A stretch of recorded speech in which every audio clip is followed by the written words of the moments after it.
Okay, hello Matinex. So, ito na naman tayo.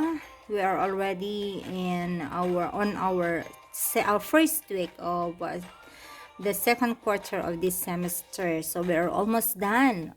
Okay, so I guess 6 weeks to go and we are done with set or logic and set theory. And this time we're going to discuss set theory.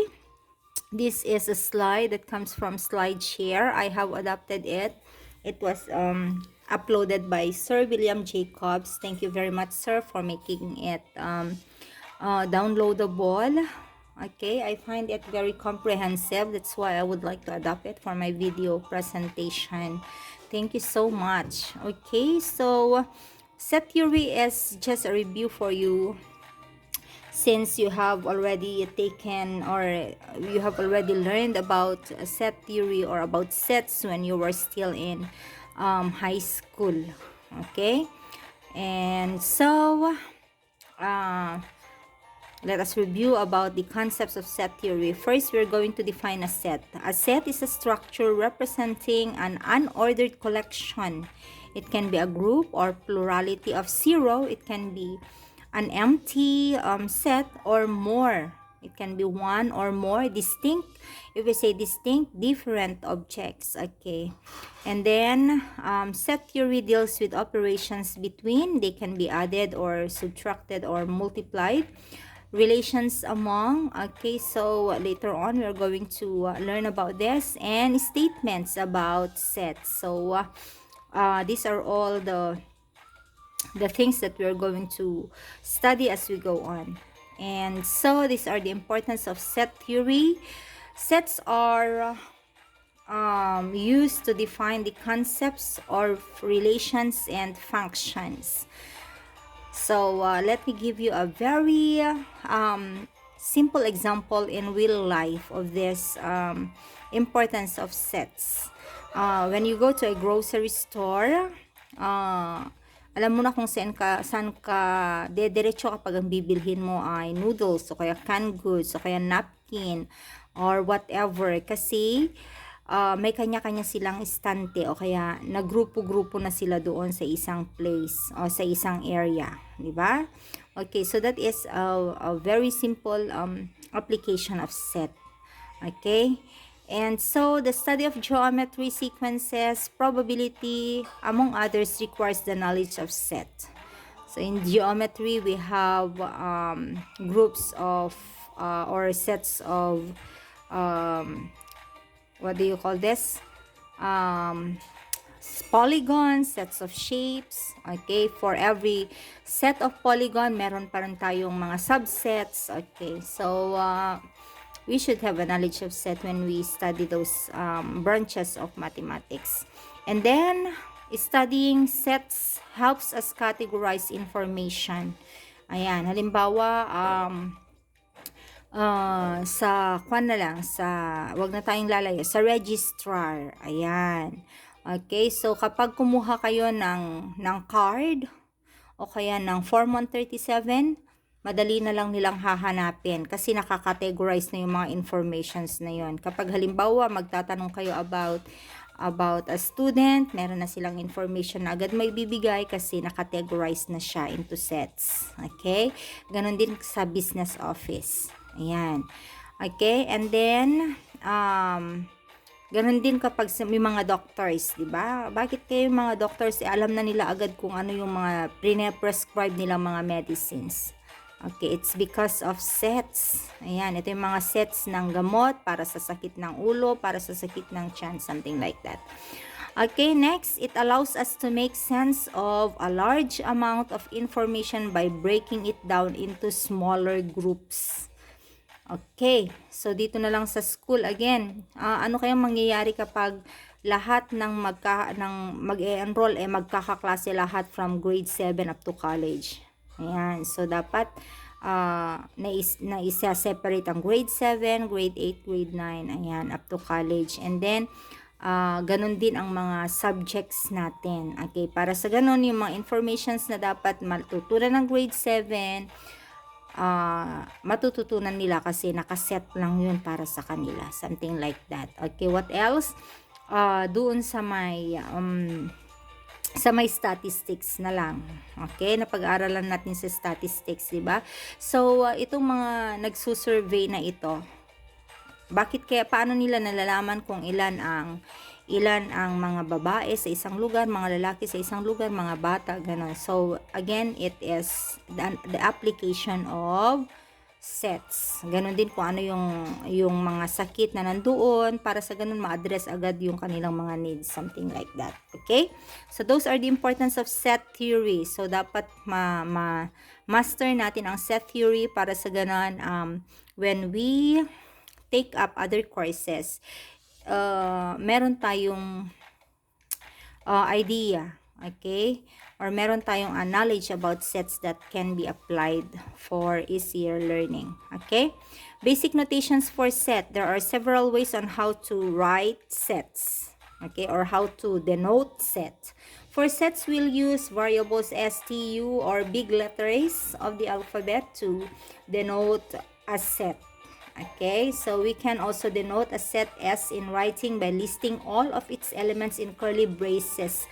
So, yun ang tinatawag natin na rooster listing. Okay, kapag sinulat natin ng ganito yung ating set, rooster listing ang tawag dyan. So, this set is the set of whatever three objects are denoted by A, B, C. So, halimbawa ito ay set of sala set. Ayan, so nandoon yung divan, table, okay, ano pa, sofa, and chairs. Okay? So, ang tawag dyan ay rooster listing. And then we also have the set builder notation. So, this is for any proposition, example, for any proposition P of X over any universe of this course.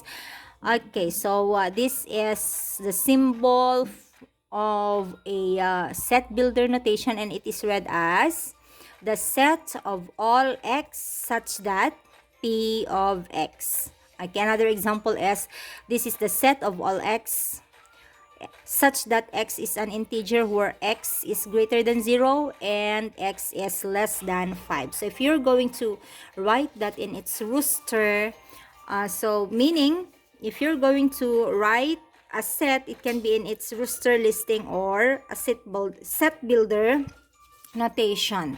Okay, pwede siyang isulat sa rooster, pwede rin siya sa set builder. So, kapag ito sinulat natin sa rooster, then we can say it is a set of, what are the numbers that are greater than 0 but less than 5?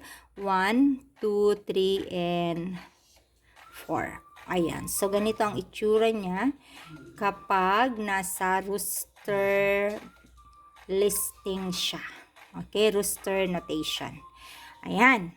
So, next, sets are inherently unordered.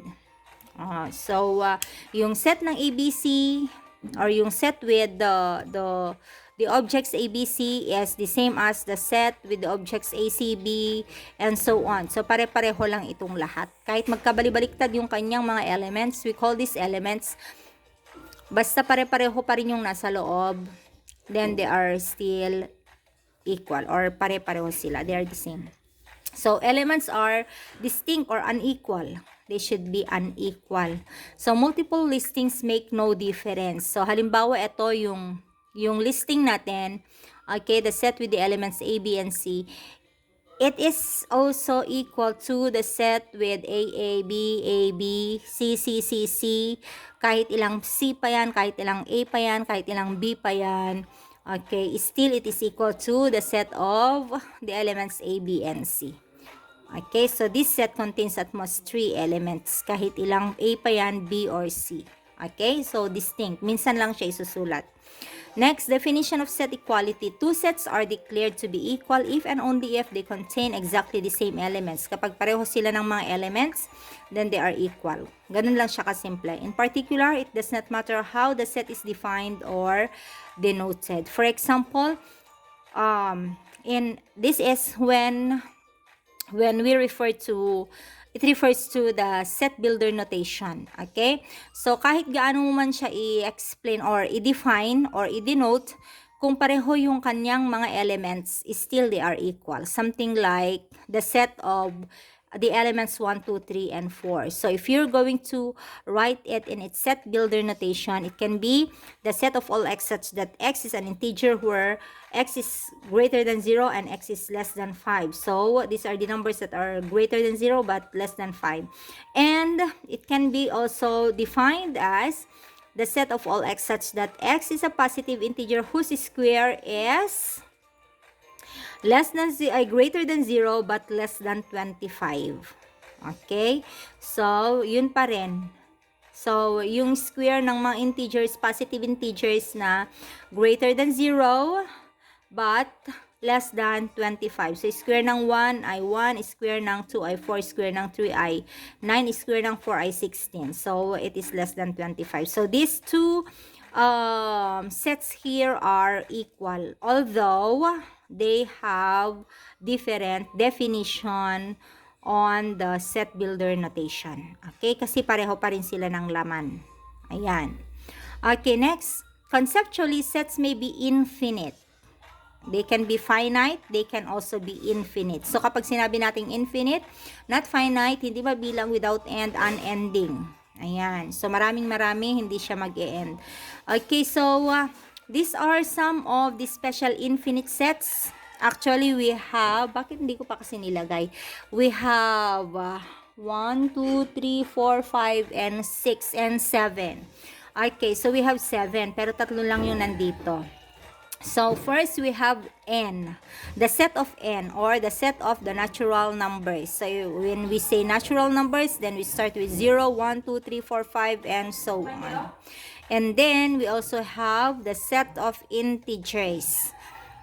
Set of integers from the negative integers, then down to 0, then up to 0, then up to the positive integers. We also have the set of negative integers. We have there the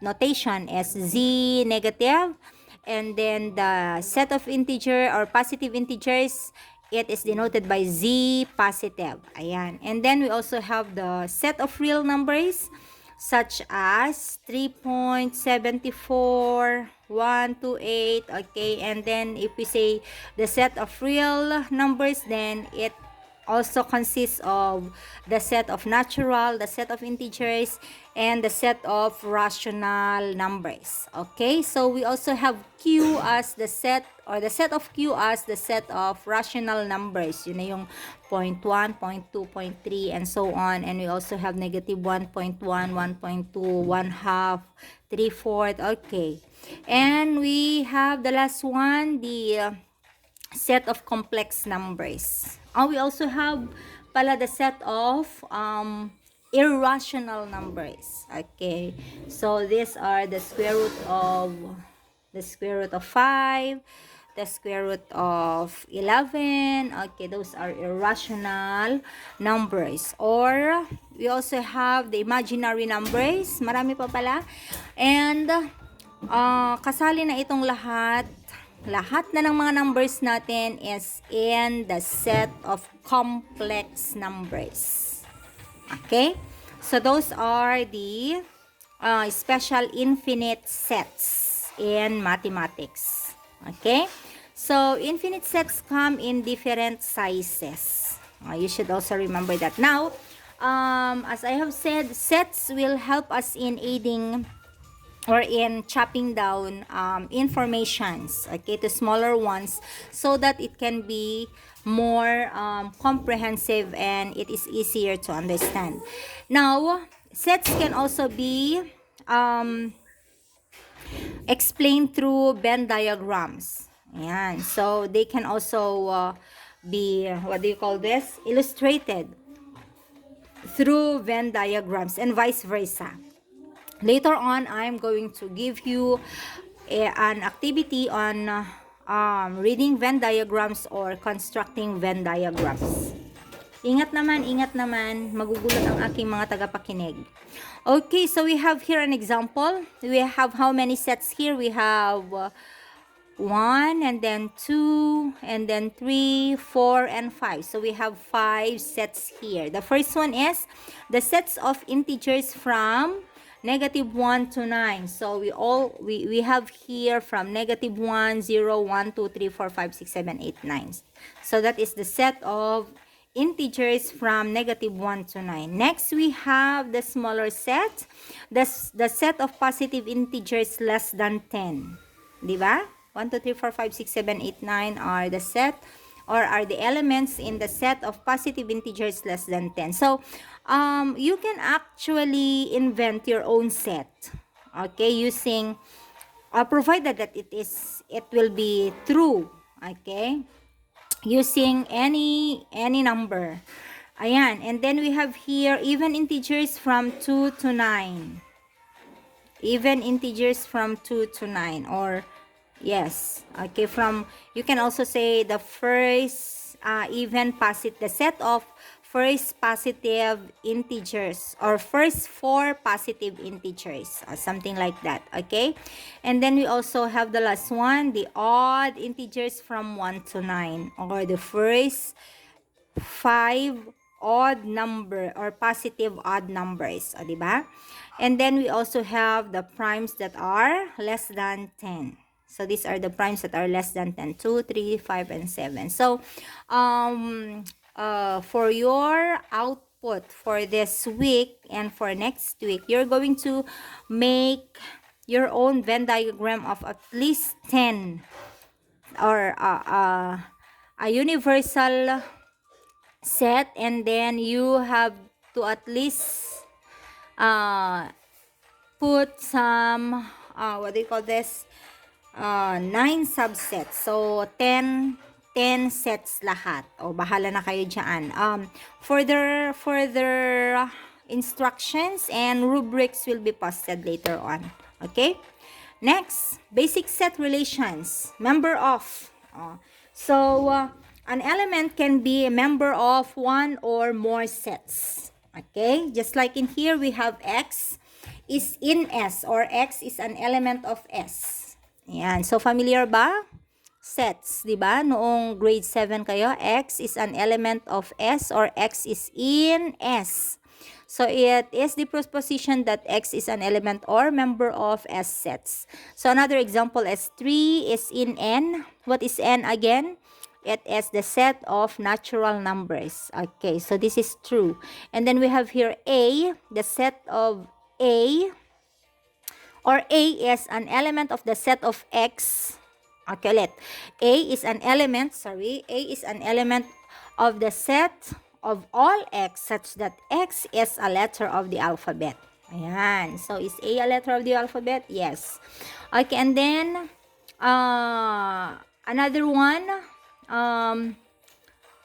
can define set equality in terms of element relation. Okay, so here we have two sets are equal if and only if they have all the same members. So, kung pareho yung laman halimbawa ito, set of S is equal to, or set of S is the set of the first 4 positive integers. And also, so we have set of S here with the elements 1, 2, 3, and 4. And also we have here T with the elements 1, 2, and 3. Since these two sets have the same elements or members, then we can say that S equals T. Ayan. S equals T. Since they have the same members or the same elements. Okay, so in symbol we can, in first order logic, we can say for all S and T, S is equal to T if and only if for all X, X is in S if X is in T. Okay, and X is in T and X is in S as well. Okay, so two sets are equal if and only if they have all the same members. Okay, next we have here X is not an element of S, or X is not in S is also equal to not X is in S. Okay, or X is not in X. X is not in S. S equivalent to not X is in S. Ayan. Okay? Next, the empty set. We also have what we call the null set, and it is represented by this symbol. And we call it the null set or the empty set. It is a unique set that contains no element whatsoever. So, talagang wala. Zero or sige, sulat ko na lang siya. Null set is not the same with this. Okay, hindi sila equal. They are not equal. So, null set is not equal to the set of 0. Kasi dito, ang null set dapat empty set. Pero dito, meron pa rin siyang element which is 0. Okay? So, we also have here some of the notation for null set. So, we have here circle with that slash there, and then we have here an empty set. Okay, and this is read as the set of all X where X is false.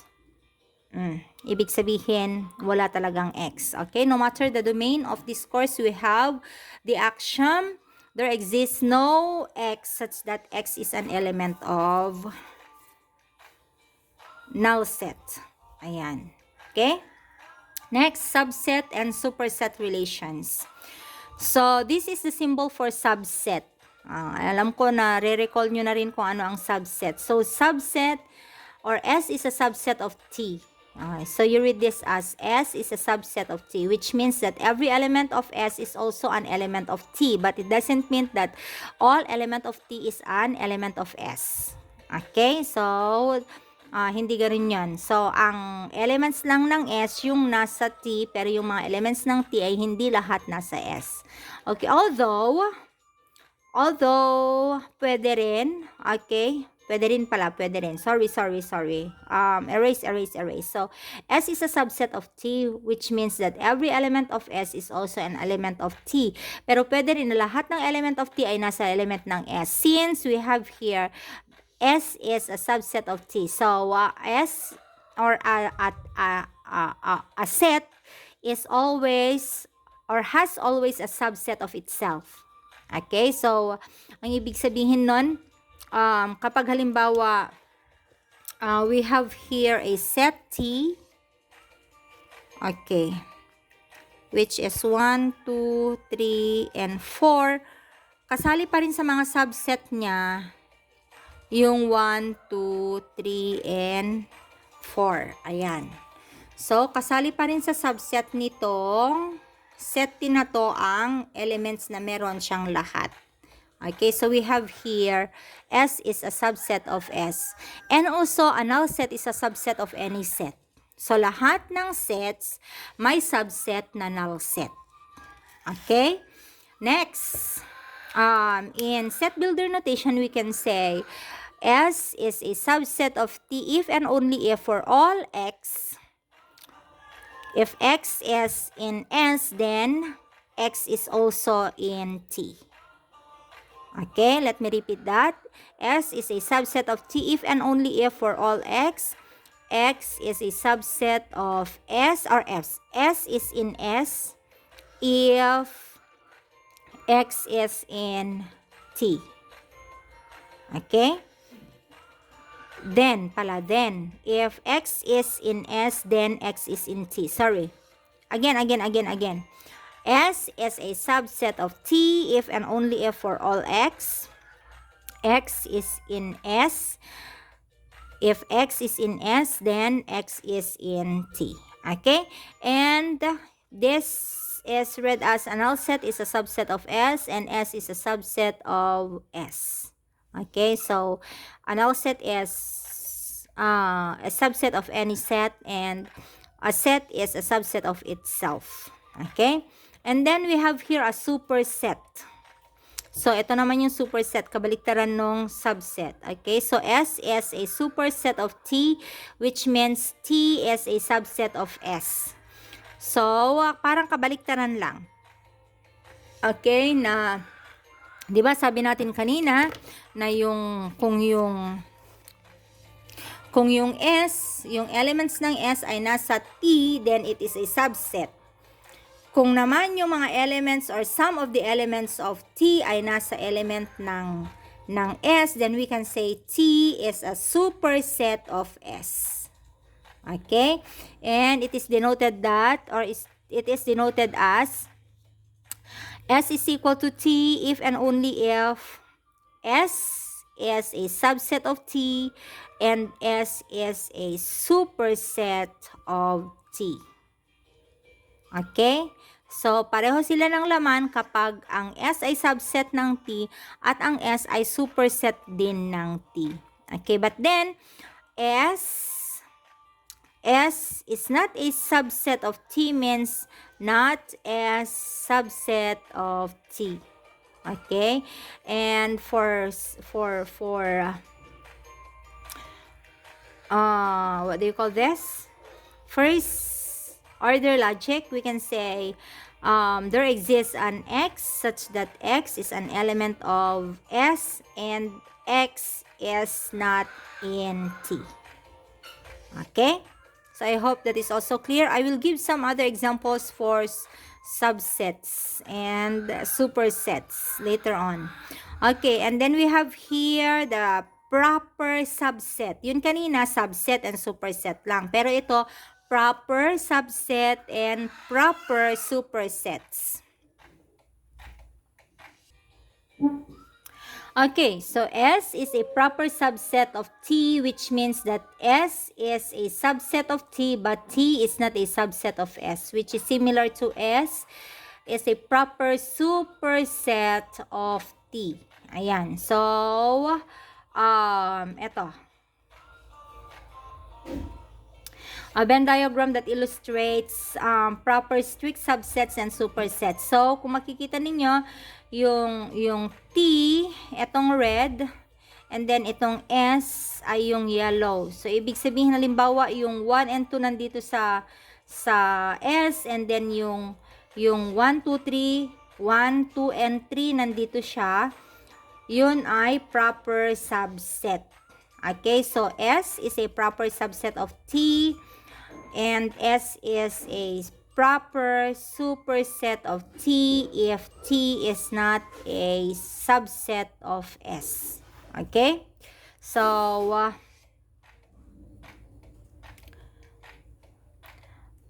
bakit parang kulang? Okay.